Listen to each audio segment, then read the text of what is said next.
Hey guys, here I am on PEI, and that is the Confederation Bridge behind me. 8 miles long. It's got a 200 foot clearance underneath in the shipping lane section of it, and it connects New Brunswick to PEI.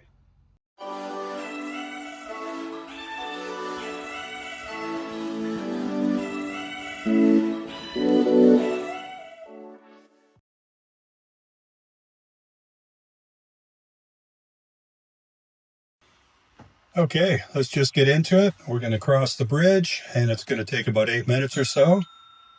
So I'm going to share some information I've learned about it. The Confederation Bridge joins the eastern Canadian provinces of Prince Edward Island and New Brunswick, making travel through the Maritimes easy and convenient. The curved 12.9 kilometer or 8 mile long bridge is the longest in the world crossing ice-covered water and continues to endure as one of Canada's top engineering achievements to this date. The decision to replace the existing ferry service with a fixed link followed a heated debate through the 1980s. Farmers, fishermen, tourism operators, and residents of Prince Edward Island had sharply contrasting opinions about how year-round access to the mainland would affect their way of life and livelihood.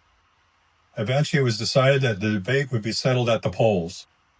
The Federal Department of Public Works and Government Services selected its favorite bridge design out of several proposals from the private sector, and on January 18, 1988, at the polls, 59.4% of Islanders voted yes to a fixed link. After 4 years of construction, using crews of more than 5,000 local workers, the Confederation Bridge opened to traffic on May 31st, 1997. Okay, a little bit about construction. I'm just going to touch on this. There's much more detailed videos online. But how they build this thing is they build pier bases. And these pier bases are round and they're huge. They could be up to 42 meters in height, which is like, 130, 40 feet in height. Parts of this bridge that they assemble could weigh up to 7,500 tons. You can see all the pier bases being assembled in the yard there. And then they bring them out to the water. They shuttle them down a track. There's actually a flat buggy underneath that's carrying the whole thing.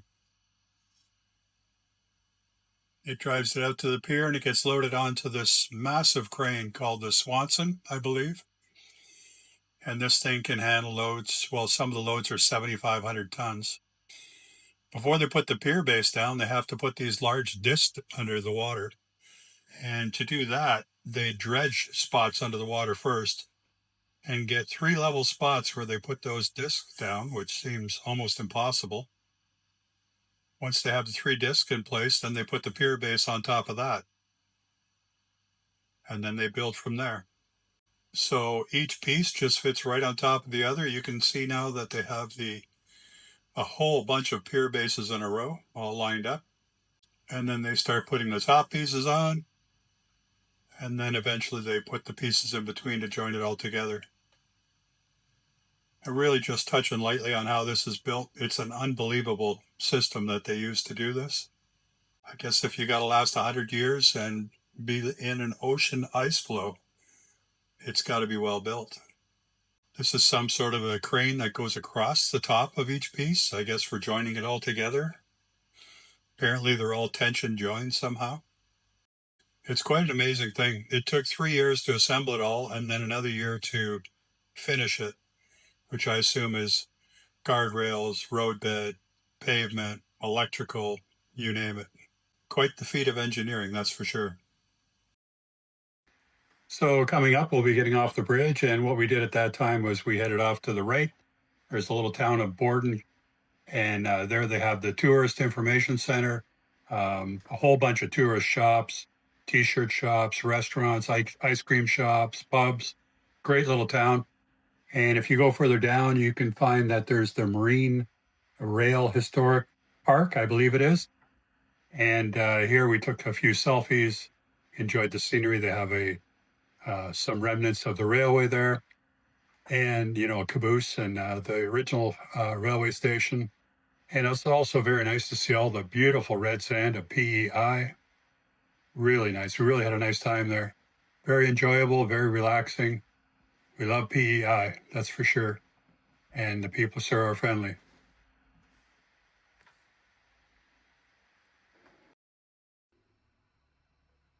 So we were just about to leave this park and head back to the campground, and I noticed a plaque on a stand near the entrance that I didn't see before because it's pretty tattered. And if you look at it, you can see that it's all cracked and faded. I tried to clean up the picture the best I could so I could read it, and it's very interesting. So first of all, you can see the whole thing there, but I'm going to break off to the top right corner here, and I'm going to read about the ice boats. The ferry service to PEI had a very illustrious history. The service began with ice boats from Cape Traverse, PEI. The ice boats started in 1827, and the crossing was 12 miles. The cost at the time was $5, and if you were a male and volunteered to help pull or row the boats across, you got a discounted fare of $2. The men that pulled the ice boats were secured with leather straps across their chests. They had to jump in and out of the boat if ice was on the strait. The ice boats were abandoned when steamships took their role carrying passengers. So I'm going to flip to the top left corner, and you can see there's a picture here of about 10 guys with straps over their shoulders, and they're attached to the boat. And I guess you could pay $5, and these guys would take it 12 miles across the ice to PEI or back to New Brunswick. What a ride that must have been, especially in the winter, because they were ice boats. I guess in the summer they would just row you across, but in the winter it's ice boats. What a way to start a ferry service. So then I go down to the bottom of the plaque here, and I see a new pier was started in Borden in 1911. German prisoners of war worked on the pier and also moved rail track from Cape Traverse and relayed them on the new pier at Borden. The ferries have sailed the route from Borden R. And there's a whole list of ferries here. And you can see in the picture there's some ferries. And I guess that's when the ice boats ended, is when these ferries started.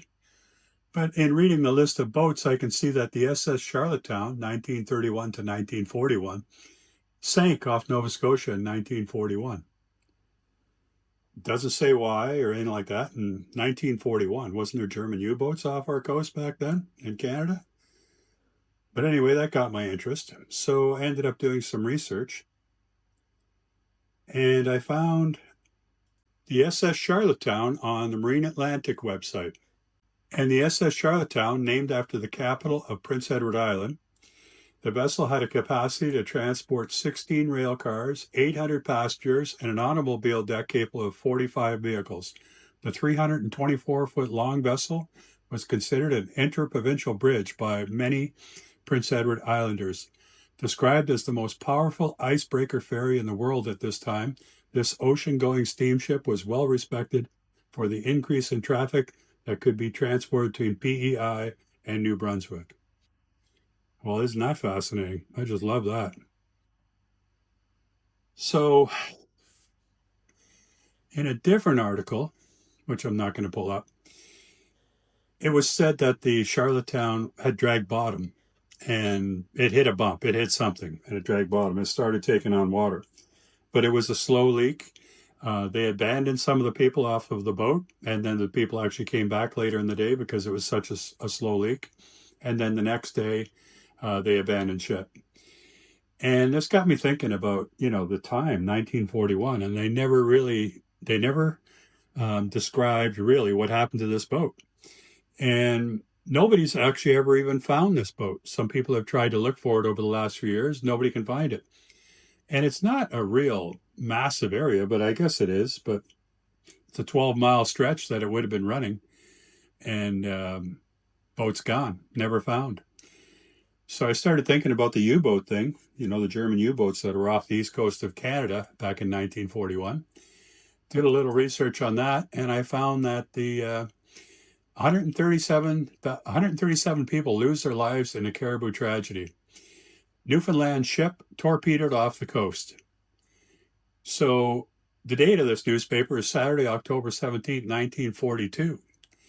And There was a German U-boat that sunk one of our ferries off the coast of Newfoundland. So they were here, but nothing is mentioned about the Charlottetown. Anyway, gets your mind going sometimes. I don't know. I go down these rabbit holes. I just need to know everything. Take care, everyone. Thanks for watching, and we'll see you in the next one.